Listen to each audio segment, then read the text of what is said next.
기도하겠습니다. 살아계신 하나님, 이 시간 우리가 주님을 예배합니다. 오늘 가정에서 예배하는 우리 모든 믿음의 가족들, 가정마다 주께서 함께 하시고 성령으로 기름 부으셔서 그 예배의 자리에 놀라운 하나님의 역사가 일어나도록 함께하여 주시옵소서. 마음이 눌린 자들, 매인 자들에게 자유가 선포되어지며 육체적으로 아픈 이들에게 치유가 정말 선포되어지고, 그리고 우리의 모든 하나님 갇혀있는 부분 속에서 하나님 해방이 선언되고 회복이 일어나는 그런 아름다운 예배 되도록 성령 하나님 함께하여 주시옵소서. 오늘 예배를 통해 한 분 살아계신 존귀하신 주님의 이름만이 우리 가운데 영광을 받으시고 찬양을 받아 주시옵소서.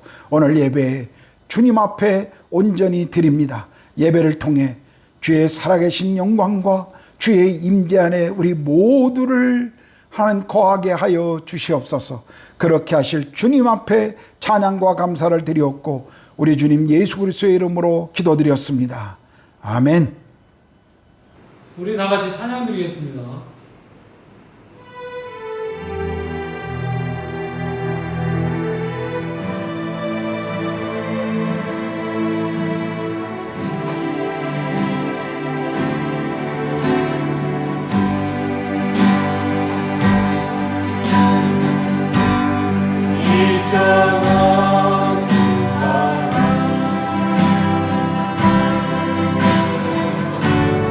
너를 떠나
손을 들고자 존재는 나에게 속한 것 아니니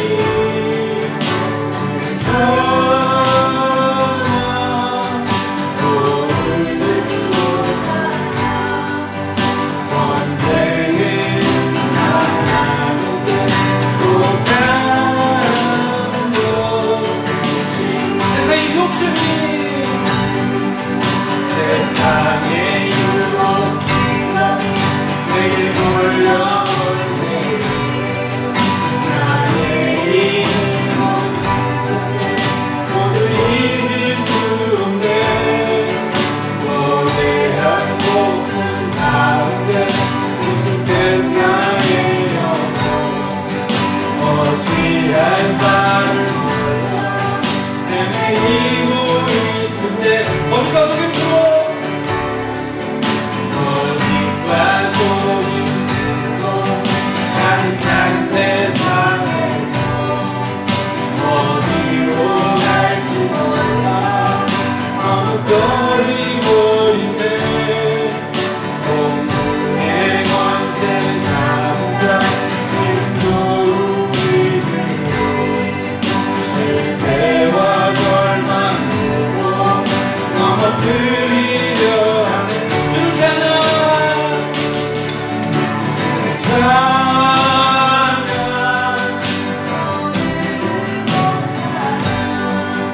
언제는 나에게 속한 것 아니니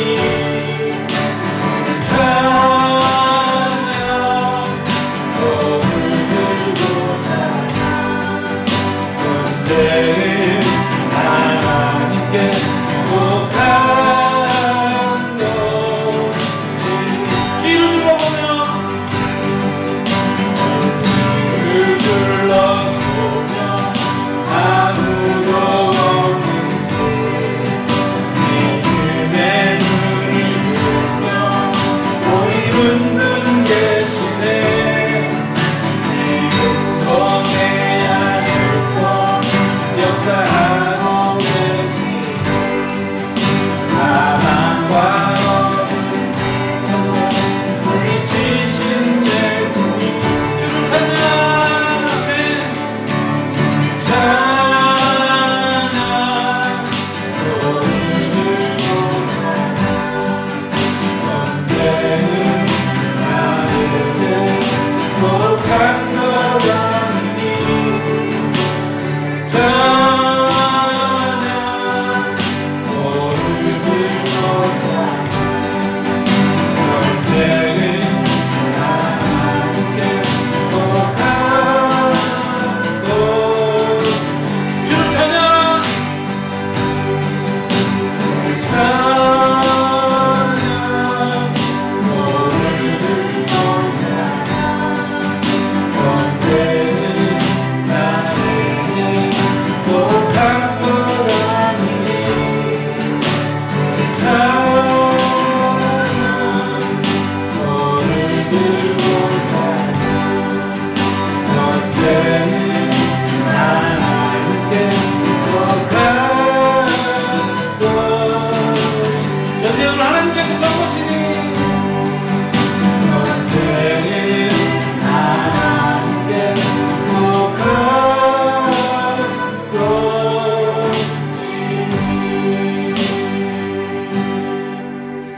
아멘. 이 시간 우리 다 같이 공동체 기도 제목으로 다 함께 기도드리겠습니다.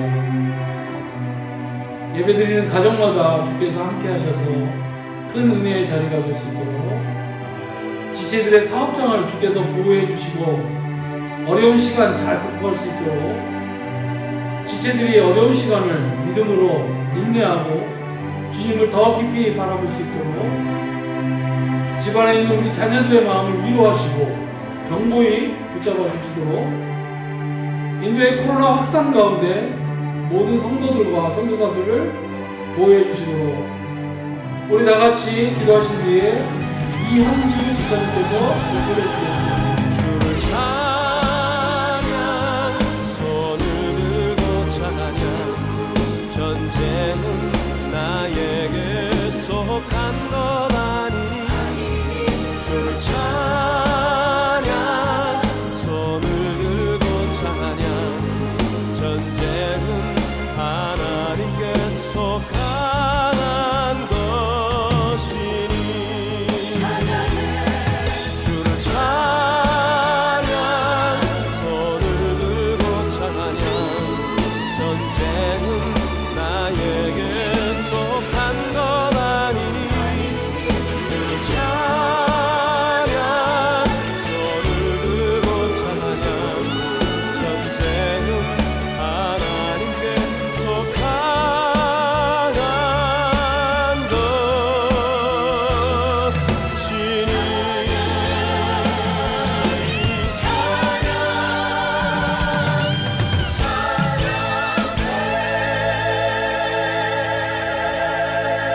하나님은 우리의 피난처시요 힘이시니 환난 중에 만날 큰 도움이시라. 아멘.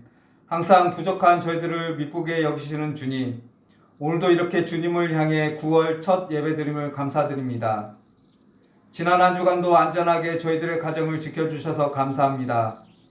이곳 인도 땅에 복음을 허락하여 주시고 십자가를 세워 주님을 위해 예배드릴 수 있는 환경에 다시 한번 감사드립니다. 항상 저희와 함께 하시는 주님, 오늘 드리는 예배가 은혜 충만한 예배 되게 하여 주시고 저희들의 신앙을 회복하는 예배 되게 하여 주시옵소서. 코로나 바이러스로 인해 전 세계의 경제가 힘들어하고 있습니다. 이런 환난 중에 항상 주님을 향해 기도하게 하여 주시고 저희들의 믿음이 시들지 않게 하여 주시옵소서. 바이러스 재앙으로부터 저희들을 구원하여 주시옵시고 하루빨리 백신과 치료제가 나와 주님의 동역자들과 예배드림을 허락하여 주시옵소서. 이렇게 힘든 가운데 주님을 위해 전도하는 전도자들에게 건강 허락하여 주시옵시고 그들의 열매를 허락하여 주시옵소서. 대한민국을 위해 기도합니다. 코로나 바이러스로부터 많은 교회가 힘들어하고 있고 주님을 등지는 사람들이 많아지고 있습니다. 대한민국 땅을 보호하여 주시옵시고 참된 복음이 변질되지 않게 도와주시옵소서.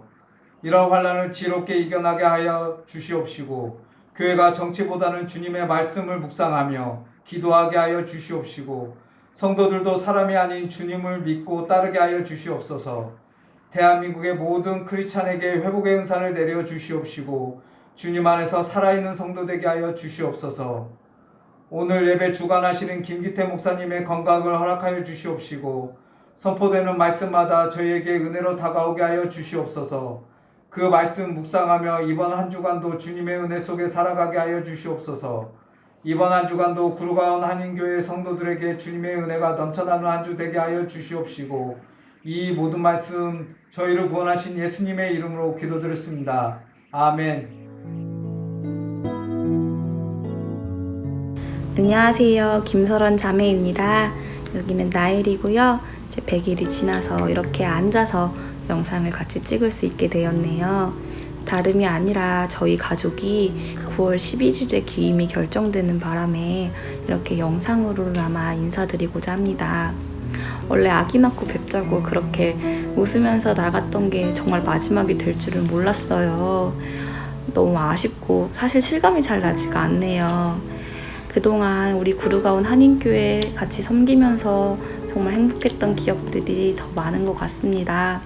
인도 생활이 저에게는 좀 광야 같았던 생활이었는데 그 광야 속에도 주님이 오아시스를 준비해 놓으신 게 저희 구루가온 한인교회였습니다. 너무 좋으신 목사님, 그리고 늘 챙겨주시는 사모님, 그리고 많은 집사님들과 권사님들의 사랑 속에 저희 가족이 여기까지 올 수 있었던 것 같고요. 이렇게 영상으로 인사드리게 되어서 사실 마음이 많이 아프네요. 정말 감사했습니다.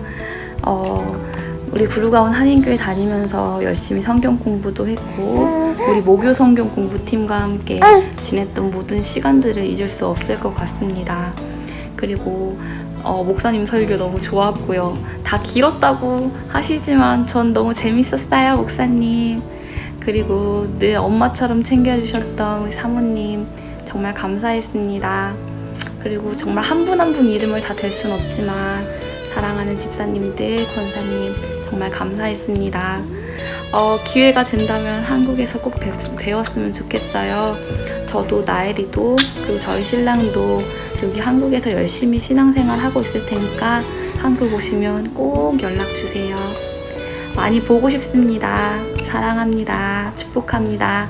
한국 오시면 정말 꼭 연락주세요. 안녕히 계세요. 장준입니다. 저는 다음 주 금요일 날 예정된 특별기 편으로 지난 5년간의 인도 생활을 정리하고 귀임을 하게 되었습니다. 먼저 지난 5년간 아프지 않고 잘 인도 땅에 적응하고 또한 이렇게 성장하게 해주신 하나님께 정말 감사를 드리고 싶습니다. 그 다음에 또한 섬김의 리더십으로 늘 뒤에서 기도로 서포트 해주셨던 목사님과 사모님 그리고 교인분들께 진심으로 감사의 말씀을 전합니다. 비록 이제 인도를 떠나게 되었지만 늘 저희가 받았던 그런 사랑 그리고 은혜 기도를 잊지 않고 한국 가서도 저희 가족이 늘 구루가나 한인교회를 위해서 기도하고 중보하도록 하겠습니다. 지금 인도 상황이 썩 좋진 않지만 모든 분들의 안전과 건강 그리고 하시는 일들을 위해 한국에서도 계속 기도할 테니까요. 꼭 나중에 다시 한국에서 뵙기를 소망하겠습니다. 그동안 감사했습니다. 교회 소식을 알려드립니다. 먼저 온라인으로 예배하고 있는 모든 사랑하는 우리 구루가온 한인교회 가족 여러분 모두에게 주님의 은혜와 평강이 늘 함께하기를 축복합니다.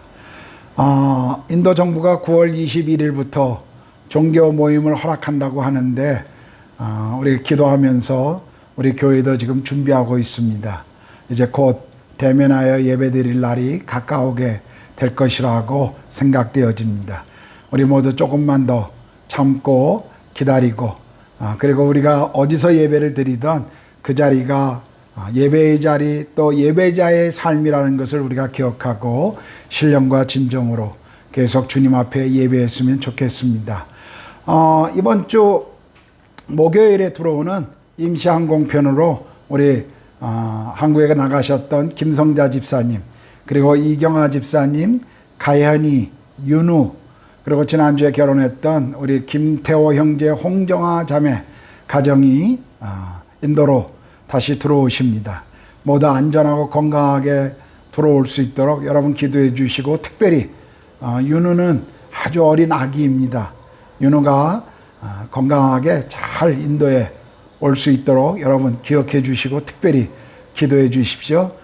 그리고 우리가 방금 전에 영상으로 보았던 우리 이상준 형제 또 김설원 자매 나엘 가정 한국으로 귀임하게 되었습니다. 목요일 날 한국으로 귀임하는데 이 가정을 위해서도 여러분 모두 기도해 주시고 우리가 이렇게 대면하여 예배드리지 못해서 얼굴과 얼굴을 보면서 환송하지 못하는 것이 참 아쉽습니다.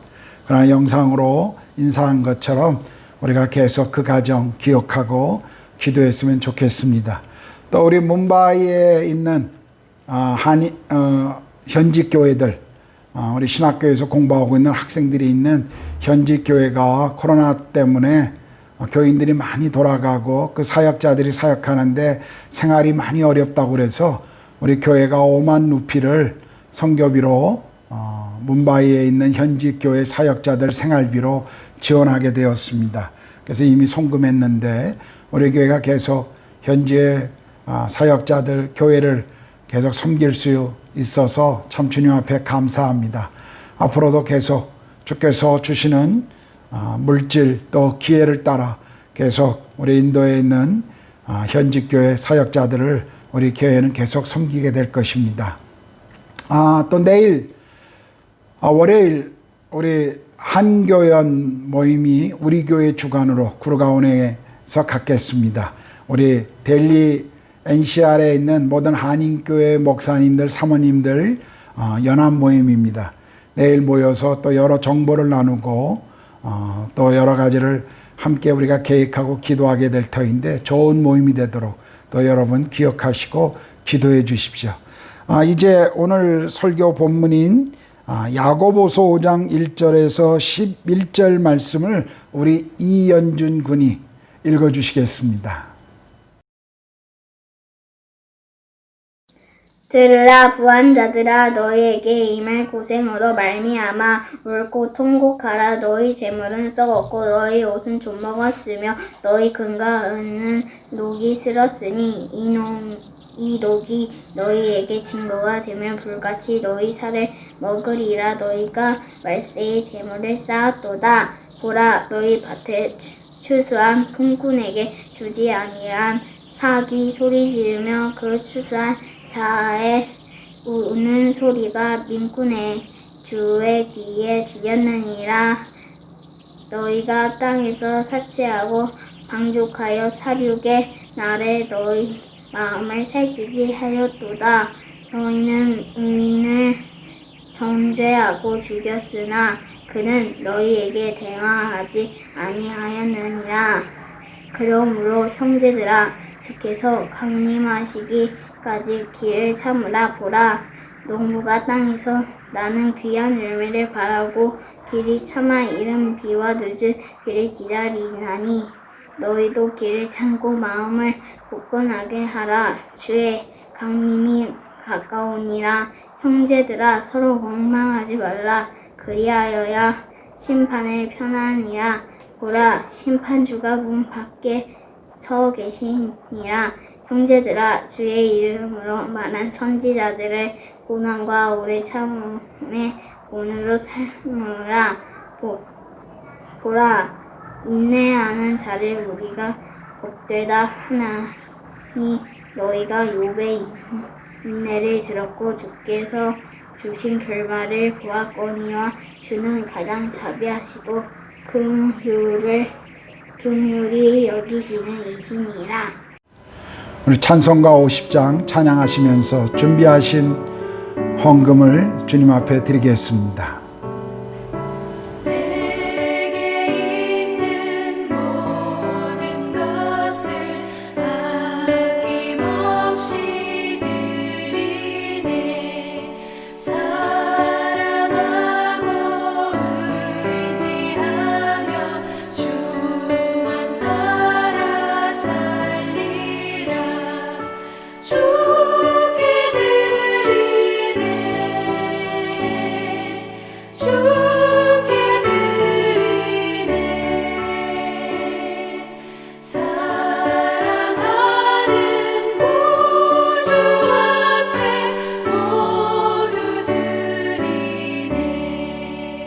기도합니다.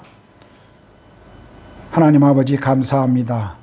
어려운 시간을 보내면서도 여전히 우리가 예배자로 주를 예배할 수 있게 하시고 또 함께 어려운 시간, 어려운 장소에서 주님 바라보며 격려할 수 있는 믿음의 가족들을 주셔서 감사합니다. 또 하나님, 우리에게 산업을 주시고 하나님, 그것을 감당할 수 있는 달란트도 주셔서 능력도 주셔서 하나님, 우리의 비즈니스 가운데 또 함께 하시는 주님 때문에 우리가 이 땅에서 계속 살고 있음을 감사합니다. 우리에게 주신 것 중에 일부를 하나님 나라와 교회의 필요와 이 땅의 가난한 이웃을 위하여 주님 앞에 또한 드릴 수 있음을 인해 감사합니다. 이 헌금이 사용되어지는 곳에 복음의 영광과 또 주의 나라의 영광이 가치가 드러나도록 주님 함께하여 주시옵소서. 계속 하나님, 우리 모든 성도들의 그 사업장을 주님이 축복하시고 보호하시고 인도하여 주시옵소서. 이제 주의 말씀을 듣기를 원합니다. 성령 하나님, 이 말씀을 우리 가운데 선포하여 주시고 우리가 말씀 앞에 아멘으로 하나님 고백하고 순종하며 말씀을 따라 주와 동행하도록 주여 이 말씀 가운데 기름 부어 주시옵소서. 감사합니다. 주님을 찬양합니다. 우리 주님 예수 그리스도의 이름으로 기도드렸습니다. 아멘.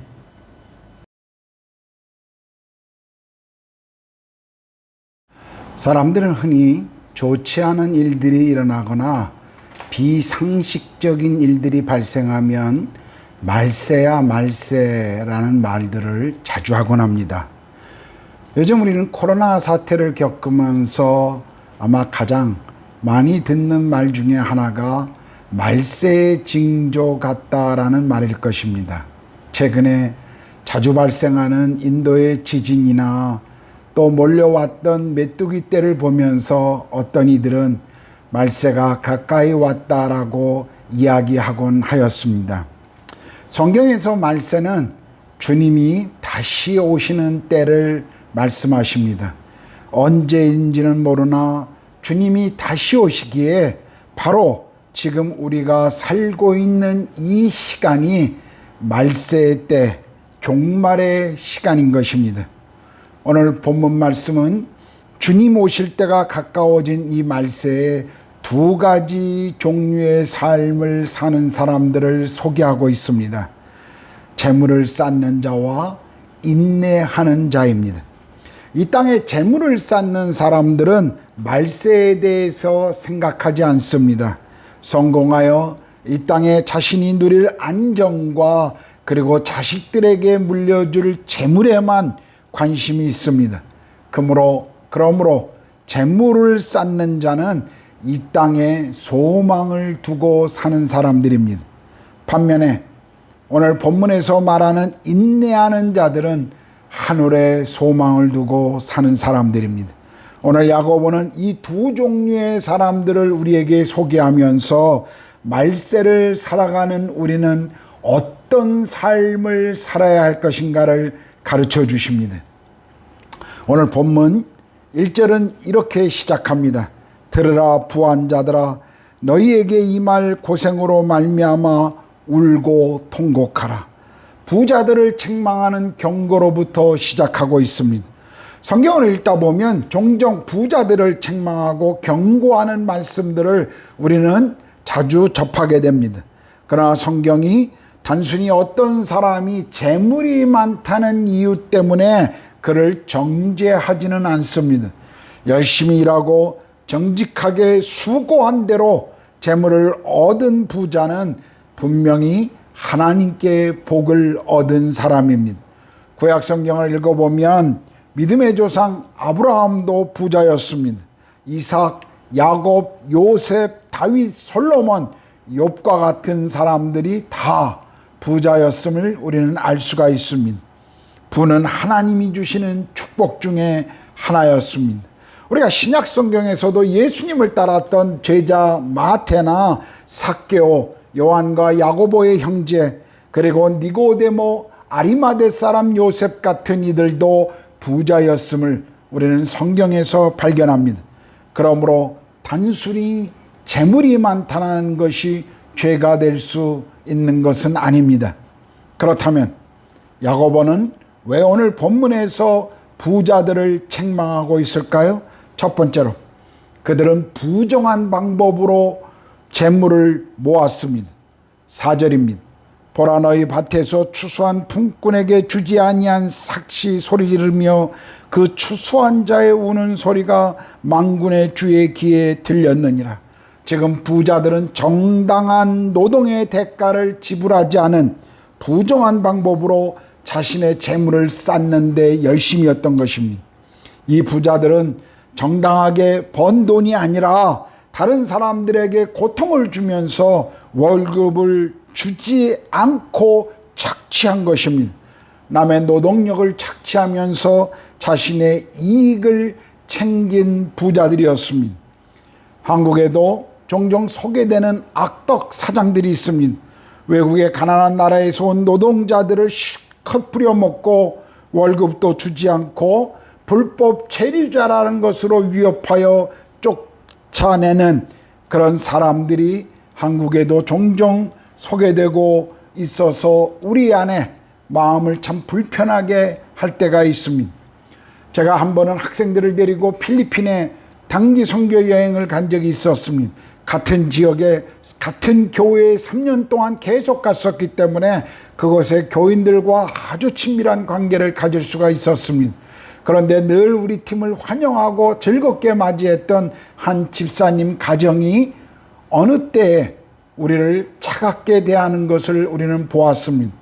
처음에 이유를 알 수 없었지만 다른 분들이 말하기를 그 집사님의 가족 중에 한 사람이 한국에 노동자로 왔다가 월급도 제대로 받지 못하고 고생만 하다가 다쳐서 무일품으로 쫓겨났다라고 하는 이야기를 들었습니다. 그래서 그분은 그 일 때문에 한국 사람들에 대해 좋지 않은 부정적인 생각을 갖기 시작했던 것입니다. 이런 부자들이 들어야 할 경고가 있습니다. 그들의 우는 소리가 만군의 주의 귀에 들렸다라는 것입니다. 가난한 자들을 억울하게 했을 때 그 억울함을 하나님 앞에 상달되어 악한 부자들은 심판받게 될 것입니다. 부당한 방법으로 재물을 모았을 때 그 억울함을 당한 사람들이 하나님 앞에서 증인으로 나섭니다. 만일 우리가 10사람을 억울하게 했다면 그 10사람이 우리의 악함을 하나님 앞에서 고발하게 될 것입니다. 또 옳지 않은 재물이 심판 때에 그의 악함을 또한 확증해 준다라고 그리하여 그 재물이 불같이 너희의 살을 먹으리라고 경고하고 있는 것입니다. 성경은 말세가 가까워질수록 사람들이 돈을 사랑하고 재물을 쌓으려 한다라고 말씀하십니다. 재물에 대한 욕심은 말세에 대한 특징 가운데 하나이며, 그리고 부당하게 재물을 모은 사람들은 주님 앞에 반드시 심판을 받게 될 것입니다. 오늘 야고보가 부자들을 책망하는 두 번째 이유는 그들의 사치하고 방종한 삶 때문이었습니다. 5절입니다. 너희가 땅에서 사치하고 방종하여 살육의 날에 너희 마음을 살찌게 하였도다. 그들은 노동자의 품삯을 주지 않았을 뿐만 아니라 그렇게 부당하게 받은 모은 돈으로 사치하고 방종했습니다. 돈을 벌기 위해서 수단과 방법을 가리지 않는 사람일수록 남을 위해, 다른 이들을 위해 돈을 사용하지 않습니다. 자신의 재물이 많음을 과시하고 사치하고 헛된 것에 그 돈들을 사용하는 것을 우리는 봅니다. 여러분, 우리나라도 어느덧 세계 관광 소비 1위, 술 소비량 1위, 명품 소비율이 높은 나라, 음란과 방탕과 사치의 나라로 명성이 높아져 가고 있습니다. 우리는 지금 소비지상주의 시대에 살고 있습니다. 소비가 미덕인 것처럼 배우고 있습니다. 그래서인지 필요 없는 것들을 우리는 너무나 많이 가지고 있습니다. 부정한 방법이라도 돈을 많이 벌고 호화로이 살면 그것이 정의라고 하는 이 잘못된 풍조가 우리 사회에 만연되어 있습니다. 사치만 문제가 아니라 부를 사용하지 않고 축적해 두는 것도 문제입니다. 부를 축적하고 있는 것, 아마도 그것은 그 재물이 주는 안정감 때문일 것입니다. 야고보 시대에는 부자들이 동전으로 된 돈을 괴짝이나 항아리에 넣어 땅속에 묻어두었습니다. 그래서 사용하지 않은 돈들은 종종 땅에서 녹이 나고 썩어지는 것을 볼 수 있습니다. 그래서 야고보는 2절에 너희 재물은 썩었고 너희 금과 은은 녹이 슬었다라고 말씀하신 것입니다. 여러분, 재물은 쌓아두라고 우리에게 하나님이 주신 것이 아닙니다. 재물은 거름과 같아서 쌓아두면 냄새가 납니다. 그러나 흩어 뿌려 사용하면 그것은 좋은 거름이 되어 농사를 잘 되게 할 뿐만 아니라 많은 열매를 맺게 될 것입니다. 그러므로 하나님의 뜻대로 재물을 잘 사용할 줄 아는 사람이 진정한 부자인 것입니다. 사람이 돈을 어디에 사용하고 있는가 보면 그의 삶에 무엇을 중요하고 가치 있게 여기는가를 알 수 있습니다. 저는 어느 날 페북에서 한 카툰을, 그 사파를 본 적이 있습니다. 큰 부자가 시장에 와서 그 상인에게, 주인에게 이렇게 말합니다. 그냥 쓸만한 물건 하나, 와이셔츠 하나만 주십시오. 그래서 상인이 좋은 것을 내놓으니까 이런 거 말고 그냥 싼 것 중에 하나를 골라달라고. 그래서 왜 그러십니까? 라고 말하니까 우리 운전수에게 줄 선물이라고, 생일 선물이니까 그냥 생색낼 수 있는 싼 것 중에 하나 골라달라고, 이렇게 와이셔츠를 사가는 그 주인이 있었습니다. 그런데 어느 날 백화점에 정말 좋은 와이셔츠 샵에 그 운전수가 찾아와서 이렇게 말합니다. 가장 좋은 와이셔츠를 달라고. 그래서 그 사람이 그런 와이셔츠를 살 만한 사람이 아닌 것을 알았던 직원이 어디에 쓰려고 합니까? 라고 물어보니까 그 운전기사는 말하기를 이제 며칠 후면 우리 사장님의 생일인데 가장 좋은 선물을 그분에게 주고 싶다라고. 여러분, 그 카툰 마지막에 이렇게 질문하고 있었습니다. 누가 진정한 부자입니까? 아무리 많은 돈을 가지고 있다 할지라도 올바르게 그 돈을 사용하고 그리고 그 돈을 쓰는 마음이 올바르지 못하면 많은 돈을 가지고 있다 할지라도 그는 실상은 부자가 아닌 것입니다. 여러분에게 허락한 재물은 이 땅에 하나님 나라를 위해서 그리고 다른 이웃을 위하여, 특별히 가난한 이웃을 위하여 사용해야 합니다.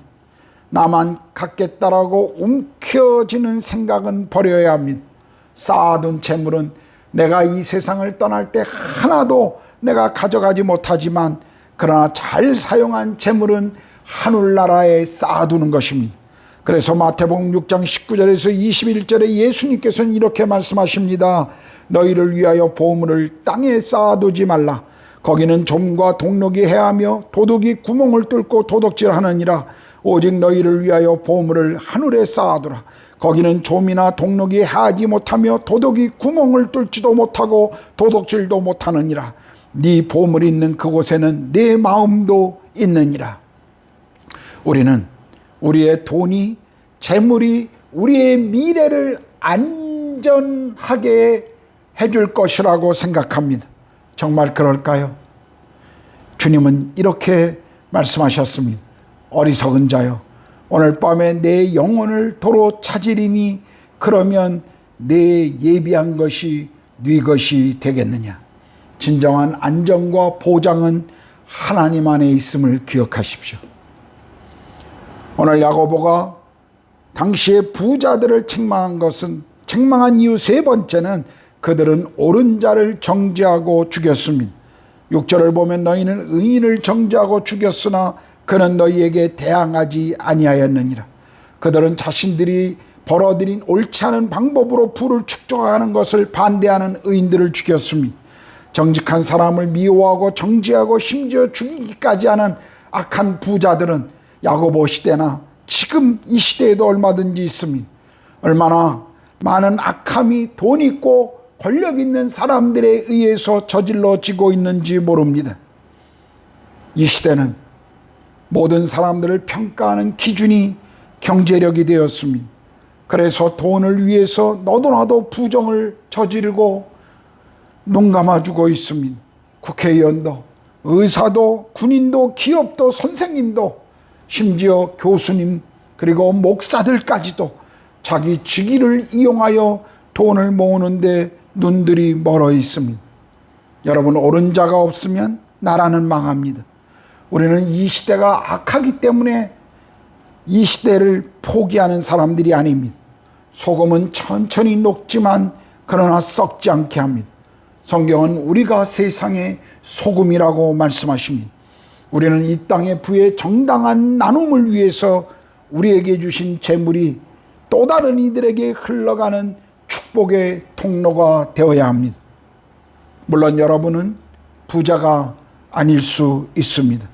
그러나 우리의 삶을 정직하게 우리가 들여다본다면 우리 안에, 우리 나름대로 우리 속에도 악한 부자들의 그 삶의 모습을 쫓아가고 싶어하는 그런 욕망이 우리 안에 있음을 우리는 볼 수가 있습니다. 사랑하는 지체 여러분, 사랑하는 구르가온 한인교회 믿음의 가족 여러분, 우리는 이 땅에 소망을 두고 재물을 쌓아두려고 하지 말고 하나님 나라에, 그리고 주님과 함께하는 믿음을 쌓아가는 것을 배워야 합니다. 이제 야고보는 악한 부자들을 책망한 후에 이렇게 악한 세대에서 믿음을 지키며 고난받고 있는 믿음의 형제들에게 인내를 갖기를 권면하고 있습니다. 언제까지 믿음을 지키며 인내해야 한다라고 말하고 있나요? 7절을 보면 그러므로 형제들아 주께서 강림하시기까지 길이 참으라고 말씀하십니다. 주님이 다시 오실 때까지 인내하라는 것입니다. 여기 인내하라는 단어와 그리스도의 재림이 강조된 이유는 우리를 인내하도록 만들어주는 것이 바로 주의 재림이기 때문에 그렇습니다. 오늘날 재림에 대한 잘못된 교리적 가르침이나 그리고 재림을 잘못 이해한 사람들 때문에 주님의 재림을 과소평가하려고 하는 경향이 있습니다. 그러나 성경은 주께서 다시 오실 것이며 우리는 그것을 볼 것이라고 말씀하십니다. 주님이 다시 오셔서 공의로 다스리시고 심판하실 시간이 가까이 왔다는 것을 우리가 기억할 때 비로소 우리는 이 땅에서의 고난을 인내할 수 있는 것입니다. 초대 그리스도인들은 그들이 헤어질 때마다 그리고 다시 만날 때마다 마라나타라는 인사를 나누었다고 합니다. 마라나타, 주께서 오십니다라고 하는 의미의 단어입니다. 그들은 어려울 때마다 고난 가운데 주께서 다시 오심을 기억하며 그 고난을 인내했던 사람들이었습니다. 성경은 우리가 그리스도인이라는 사실 때문에 고난에서 면제될 것이라고 약속하지 않았습니다. 예수님의 약속은 고난의 면제가 아니라 그 고난 가운데의 승리였습니다. 요한복음 16장 33절은 세상에는 너희가 환난을 당하나 담대하라 내가 세상을 이겼노라고 주님은 말씀하십니다. 그리스도인들은 이 세상에서 고난 중에 인내하도록 부름을 받은 사람들임을 잊지 마십시오. 우리가 가는 길 좁은 길입니다. 사람들이 잘 가려고 하지 않는 길입니다. 그래서 신앙의 길은 인내가 필요합니다. 인내로 가는 길이 생명의 길입니다. 주님 오시기까지 우리는 믿음을 지키며 고난 중에 인내로 살아야 합니다. 이제 야고보는 인내자의 모델로 세 종류의 사람을 예를 들고 있습니다. 7절을 보니까 농부의 인내를 배우라고 말씀하십니다. 일하는 농부를 보신 적이 있으십니까? 농부들은 아주 열심히 일합니다. 그러나 농부가 씨를 뿌리자마자 열매 얻기를 기대할까요? 여러분, 씨를 뿌리고 열매를 얻는 것은 하룻밤에 이루어지는 일이 아닙니다. 열매를 맺기 위해서는 열심히 수고하고 노력해야 합니다. 매일 물을 주고 땅을 기경하고 씨를 뿌립니다. 왜 그렇게 합니까? 열매는 그 씨가 주게 될, 농부는 그 씨를 뿌리는 이유는 그 뿌린 씨가 주게 될 그 열매를 바라보고 기대하며 기다리기 때문일 것입니다. 오늘 한 사람이 무엇을 심는가를 보면 그 사람이 나중에 얻게 될 결과물이 무엇인지 우리는 알 수가 있습니다. 주변에 열매를 얻는 사람들, 열매를 거두는 사람들을 부러워만 말고 지금 우리도 열심히 씨를 뿌리셔야 합니다. 일하지도 않고 복권에 당첨되어 일확천금을 맞는 것이 복이 아닙니다. 아파트를 투기하여 단기간에 수억의 이익을 보는 것이 축복이 아닙니다. 일한 대로 먹고 수고한 대로 얻는 것이 축복입니다. 성경 잠언 20장 21절은 처음에 속히 잡은 재물은 산업은 마침내 복이 되지 않는다라고 경고하십니다. 농부는 심고 뿌린 후에 인내합니다. 열매를 얻기 위해 농부들은 결코 서두르지 않습니다. 아무리 바빠도 서두르지 않습니다. 하늘에서 내리는 늦은 비와 이른 비를 기다립니다. 여러분, 가나안 땅은 비가 오지 않기 때문에 농사짓기에 아주 어려운 땅입니다. 그래서 하나님께서 주시는 비가 있어야 합니다.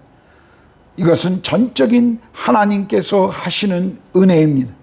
농부는 최선을 다해 수고를 다하고 난 이후에 조용히 하나님의 은혜를 기다립니다. 오늘 우리도 열심히 최선을 다해 일하되 우리의 산업을 주께서 보호하시고 지켜주시도록 열매가 맺혀지도록 주님께 은혜를 구해야 합니다. 아무리 우리가 수고하고 땀을 흘려도 주님의 보호하심과 은혜가 없다면 그 수고는 무익할 뿐입니다. 오늘 여러분이 기도하며 기다리고 있는 열매가 있으십니까? 더디더라도 실망하지 마시고 포기하지 마시고 농부의 인내로 기다리십시오. 주께서 열매를 주실 것입니다. 두 번째로 10절에 보니까 선지자들의 인내를 말씀하십니다. 성경은 우리에게 많은 선지자들을 보여주고 있습니다. 그들은 하나같이 하나님의 말씀을 듣지 않으려고 했던 어려운 시대에 하나님의 말씀을 선포했던 사람들입니다. 사람들이 하나님을 잊은 채 이 땅의 것에만 관심을 가지고 있었을 때 그들은 그것을 경고했던 사람들입니다. 하나님이 아닌 다른 것을 신뢰하고 따라가고 있을 때 그것을 경고하고 책망한 사람들이 선지자들이었습니다. 사람들이 듣기 싫어했던 죄와 심판의 메시지를 선포했습니다. 그들은 오랜 시간 사람들이 듣기 싫어하는 주님의 메시지를 선포했습니다. 그 이유 때문에 미움을 받았고 그리고 때로는 생명을 잃기까지 했습니다. 그들은 주의 말씀대로 살기 위해 주님의 뜻을 이루기 위해 온갖 고생을 다했습니다. 돌에 맞기도 하고 짐승에게 물리기도 하고 옥에 갇히기도 하고 동굴에 숨기도 하고 굶기도 하고 사자굴에 던져지기도 했지만 그러나 그 모든 고통들을 다 그들은 견뎌냈습니다. 심지어 순교하면서까지 자신의 신앙을 지켰습니다. 절대로 삶을 포기하거나 하나님을 원망하지 않았습니다. 그들은 믿음으로 고난을 참고 견디며 자신들에게 주어진 사명을 감당했습니다. 하나님의 약속을 믿고 기다렸습니다. 그렇다면 선지자들은 왜 인내하였을까요? 그리고 왜 선지자들의 인내를 배우라고 말씀하십니까? 선지자들은 다음 세대를 준비시키기 위한 사명을 가지고 있었던 사람들입니다. 그들의 백성들이 듣지 않더라도 듣는 자들이 돌아올 것이라는 소망이 있었습니다. 패역한 세대가 지나고 다음 세대는 죽게 회복될 것이라고 하는 그 소망을, 그 믿음을 가지고 있었습니다. 오늘 우리에게도 이런 믿음과 인내가 필요합니다. 우리가 지금 인도에서 버티고 기도하는 것들, 그 모든 것들이 우리 세대에 열매를 못 볼 수도 있습니다. 그렇지만 우리가 믿음으로 감당하고 버티는 우리의 믿음은 다음 세대를 준비하고 있다는 것을 기억하십시오. 하나님께서 우리에게 주신 이 믿음의 인내를 통해 우리 다음 세대들이 자라고 있는 것입니다. 결코 우리가 이곳에서 버티고 인내하는 것이 의미 없는 일들은 아닙니다. 우리는 선지자들의 인내를 배워야 합니다. 여기 세 번째 11절에 보니까 욥의 인내를 배우라고 야고보는 우리에게 권면하고 있습니다. 성경에서 고난을 이야기할 때마다 아마 가장 많이 등장하는 사람은 욥일 것입니다. 욥은 인내의 대명사라고 할 수 있습니다.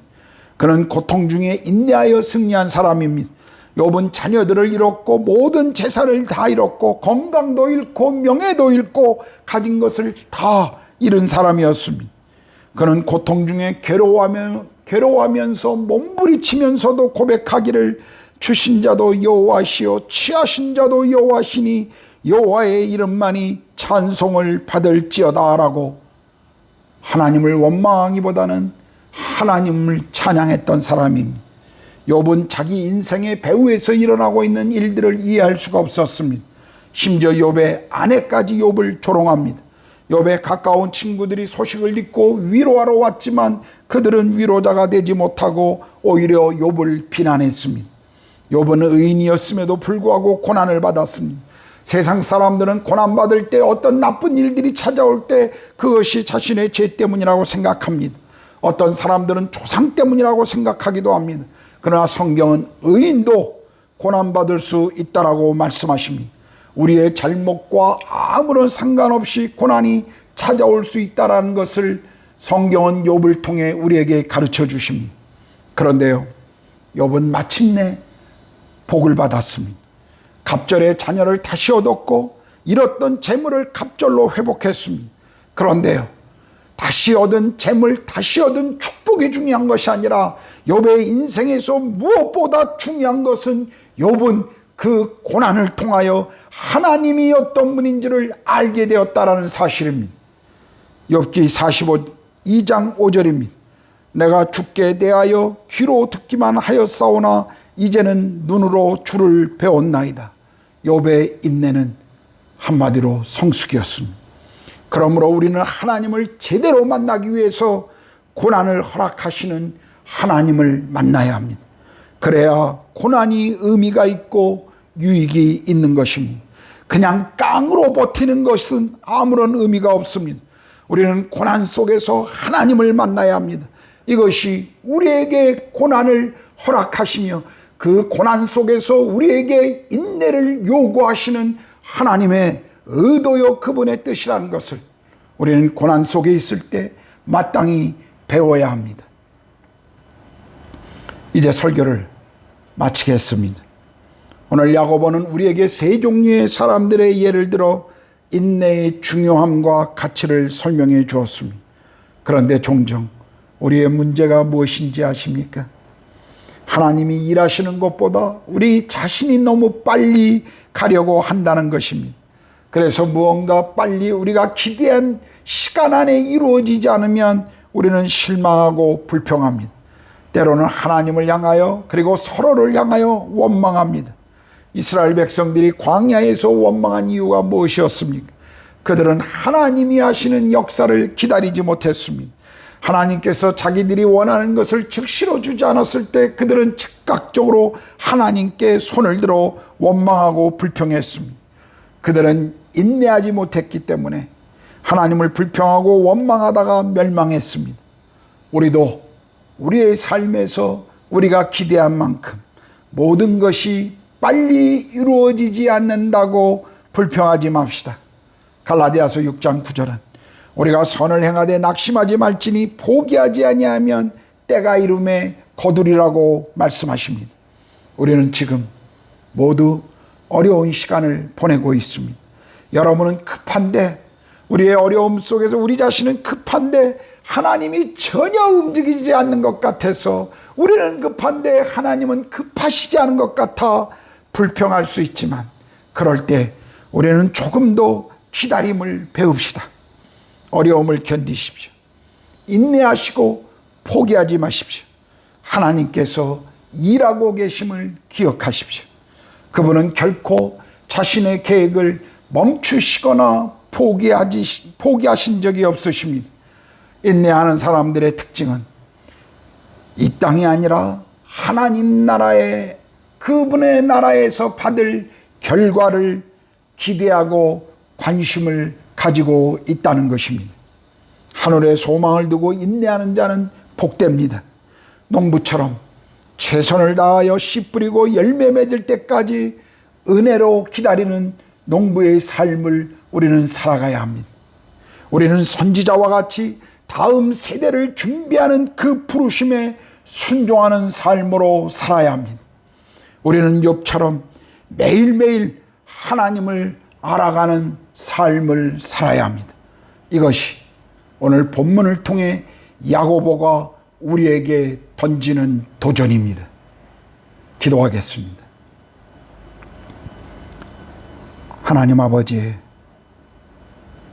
마지막 때에 이 말세의 시간을 살아가고 있는 우리 모두, 하나님, 이 땅의 것에 소망을 두고 이 땅이 마치 영원할 것 같이 이 땅에 매이는 자들이 아니라 하늘에 소망을 두고, 그리고 주께서 다시 오실 그날을 우리가 바라보며 하나님 나라 가치를 따라 살아갈 수 있도록, 사랑하는 우리 모든 믿음의 가족들을 주께서 그렇게 인도하시고 축복하여 주시옵소서. 지금 모든 가족, 모든 직장들이 어려움을 겪고 있습니다. 아이들이 참 어려운 시간을 보내고 있습니다. 이런 시간 속에 우리가 믿음으로 주를 바라보며 인내로 주와 동행함을 배우며 이 속에서 하나님이 어떤 분인지를 더 깊이 만나 우리의 믿음의 성숙이 일어나도록 성령 하나님, 우리를 그렇게 붙잡아 주시고 인도하여 주시옵소서. 주여, 우리 모두를 어려운 시간 속에 믿음의 인내로 주와 함께 이 시간을 잘 승리할 수 있도록 하나님 그렇게 축복하여 주시기를 우리 주님 예수 그리스도의 이름으로 기도드렸습니다. 아멘. 아멘. 이제 다 같이 일어나셔서 찬송가 393장 오 신실하신 주 찬양하시겠습니다.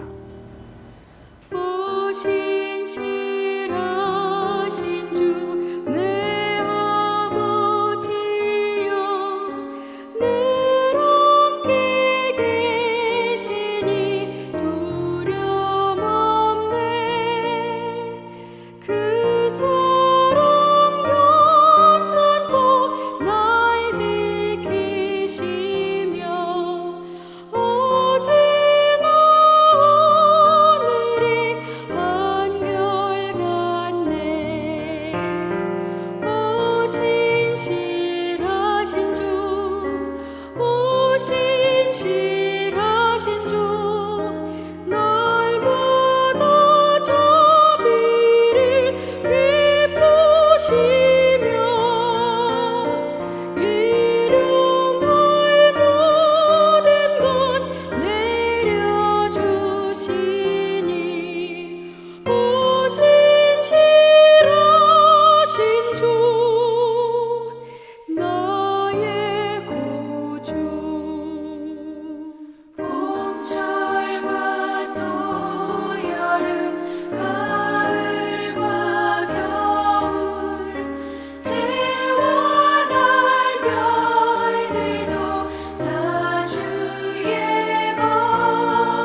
기도하겠습니다.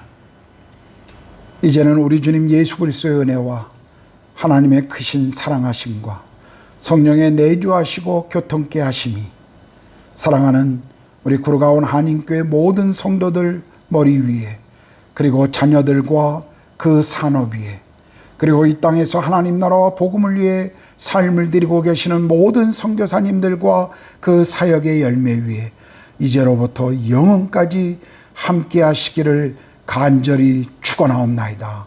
아멘. 아멘. 예배를 마쳤습니다. 또 한 주 힘든 시간이지만 오늘 들었던 주님의 말씀처럼 우리가 인내함으로, 불평하기보다는 감사함으로, 그리고 원망하기보다는 기쁨으로 주와 동행하는 한 주간이 되시기를 축복합니다. 여러분 모두를 사랑합니다. 기도 가운데 성령 안에서 만나겠습니다.